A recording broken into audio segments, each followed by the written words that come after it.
ایک فرد واحد کے لیے یہ قطعاً لگا دی گئی کہ اس کی شکل یا اس کی آواز یا اس کی تقریر یا اس کے بولے گئے الفاظ جو ہیں وہ لاکھوں کروڑ عوام نہ سنیں جو بے تاب تھی ان کو سننے کے لیے۔ یہ سیکیورٹی پاکستان میں ہوتی کچھ نہیں ہے، ویسے ہی نعرے ہوتے ہیں کہ بڑی سخت سیکیورٹی میں لایا جائے گا، یہی ان کی سیکیورٹی تھی جس کا بانڈا جو ہے نا بیچ چوراہے میں ٹوٹ گیا۔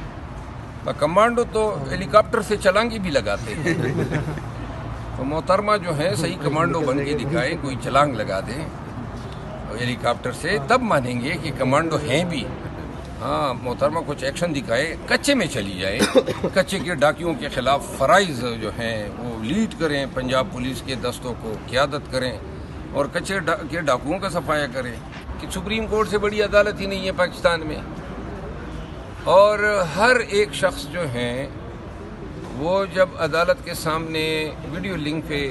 رکوع کرتا ہے یا بولتا ہے یا سامنے آتا ہے تو وہ دکھایا جاتا ہے۔ کل تک تو دکھایا جاتا رہا، لیکن کل اچانک جو ہے ایک فرد واحد کے لیے یہ قطعاً لگا دی گئی کہ اس کی شکل یا اس کی آواز یا اس کی تقریر یا اس کے بولے گئے الفاظ جو ہیں وہ لاکھوں کروڑ عوام نہ سنیں جو بے تاب تھی ان کو سننے کے لیے۔ یعنی کہ مذاق خیز معلوم ہوتا ہے کہ ہمارا نظام جو ہے وہ سارا فوکس کر کے ایک شخص پہ اس کی آواز لوگوں تک پہنچنے سے روکنے کے لیے، اس کی تصویر، اس کی شبیہ، اس کی ویڈیو جو ہے، یہی اگر آپ کا نظام ہے اور اتنے آپ ڈرے ہوئے ہیں یا اتنے آپ سہمے ہوئے ہیں یا آپ افورڈ ہی نہیں کر سکتے ہیں، تو یہ بھی تو سوچے نا، یہ شخص دائمی طور پہ تو اڈیالہ جیل کا باسی نہیں رہے گا، اس نے باہر بھی تو آنا ہے۔ تو کب تک عوام اور عوام کی اس لیڈر کے درمیان یہ جو قیود ہیں یا جو قدغنے ہیں وہ آپ برقرار رکھ پائیں گے؟ آج مریم نواز صاحبہ نے کمانڈو کی وردی پہنی ہے، لیڈ فورس کی، کہا یہ جا رہا ہے کہ ان کی جو وردی کی تصویریں ہیں وہ عمران خان صاحب سے زیادہ وائرل ہوں گی، کیا کہتے ہیں؟ کمانڈو تو ہیلی کاپٹر سے چلانگی بھی لگاتے ہیں، تو محترمہ جو ہے صحیح کمانڈو بن کے دکھائیں، کوئی چلانگ لگا دیں ہیلی کاپٹر سے، تب مانیں گے کہ کمانڈو ہیں بھی۔ وردیاں تو اس طرح جو ہیں وہ اور بھی بہت ساری وردیاں ہیں، کوئی پہن کے آ جائے گا تو کمانڈو تو نہیں بن جاتا ہے۔ ہاں محترمہ کچھ ایکشن دکھائے، کچے میں چلی جائیں، کچے کے ڈاکیوں کے خلاف فرائض جو ہیں وہ لیڈ کریں، پنجاب پولیس کے دستوں کو قیادت کریں اور کچے کے ڈاکوؤں کا صفایا کریں، یا پھر اپنے ہی جو آس پاس ڈاکو ہیں جو ان کے ارد گرد ہیں پکے کے۔ جی اچھا شیر افضل مربت صاحب، گزشتہ روز خان صاحب کی پکچر لیک ہوئی، اس کے بعد ہم نے دیکھا کہ تحقیقات بھی شروع ہوئی اور کچھ لوگوں کے نام بھی سامنے آئے، لیکن تردید بھی کی گئی شوکت بسرا صاحب کی جانب سے۔ تو اتنی سخت سیکیورٹی، 3 لیئر سیکیورٹی تھی، واک تھرو گیٹ سے، موبائل الاؤ نہیں تھے، اس کے باوجود پکچر کا آنا ایک بہت بڑا سوالیہ نشان ہے۔ یہ سیکیورٹی پاکستان میں ہوتی کچھ نہیں ہے، ویسے ہی نعرے ہوتے ہیں کہ بڑی سخت سیکیورٹی میں لایا جائے گا، یہی ان کی سیکیورٹی تھی جس کا بانڈا جو ہے نا بیچ چوراہے میں ٹوٹ گیا۔ ججز کے خلاف پریس کانفرنس شروع ہونے سے پہلے واوڈا صاحب، پھر مصطفیٰ کمال صاحب، اور یہ بھی دیکھنے میں آ رہا ہے کہ بانی پی ٹی آئی کو ضمانتیں بھی ملنا شروع کیا، یہ اس چیز سے ریلیٹ کیا جا رہا ہے کہ جو پریس کانفرنس مصطفیٰ کمال کو بلا لیا سپریم کورٹ نے، مصطفیٰ کمال دونوں کو بلایا۔ اچھا میں آپ کو عرض کروں نا، دیکھیے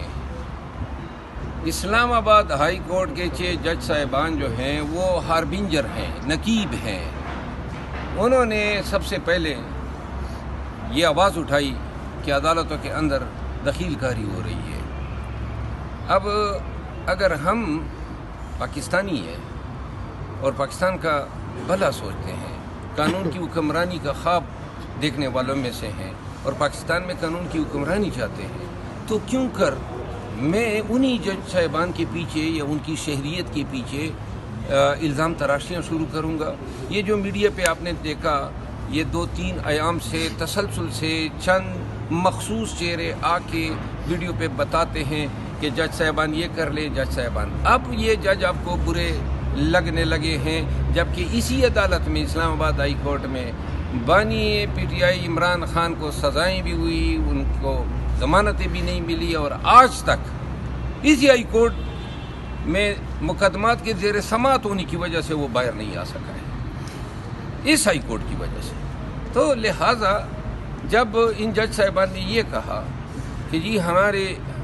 رشتہ دار اغوا ہو رہے ہیں، ہمارے بیڈ روم میں کیمرے لگ رہے ہیں، اتنا برا آپ کو لگ گیا کہ جناب یکے بعد دیگر لوگ آ کے فرض سرائیاں کر رہے ہیں، میں سپریم کورٹ آف پاکستان کے سو موٹو کا میں خیر مقدم کرتا ہوں۔ یہ موجودہ وقت میں سوال جو ہیں وہ ہیں عدلیہ کی بحیثیت ادارہ اپنے آپ کے تحفظ کرنے کا۔ اگر میں زور دے کے کہہ رہا ہوں، اگر عدلیہ کے حوالے سے میرا یہ تاثر بنے کہ یہ اپنا تحفظ نہیں کر سکتی ہیں، تو عدالتی جو میجسٹی کا جو تصور ہے وہ زمین بوس ہوتا ہے کہ جو اپنا تحفظ نہیں کر سکیں گے وہ دوسرے کے بنیادی حقوق کا کیا تحفظ کریں گے۔ لہٰذا بڑے ہیوج سٹیکس انوالو ہیں نظام عدل کے، نظام انصاف کے، اور ان معاملات پہ میرا خیال ہے کہ سپریم کورٹ آف پاکستان توہین عدالت کے اختیار میں زیرو ٹالرنس کا مظاہرہ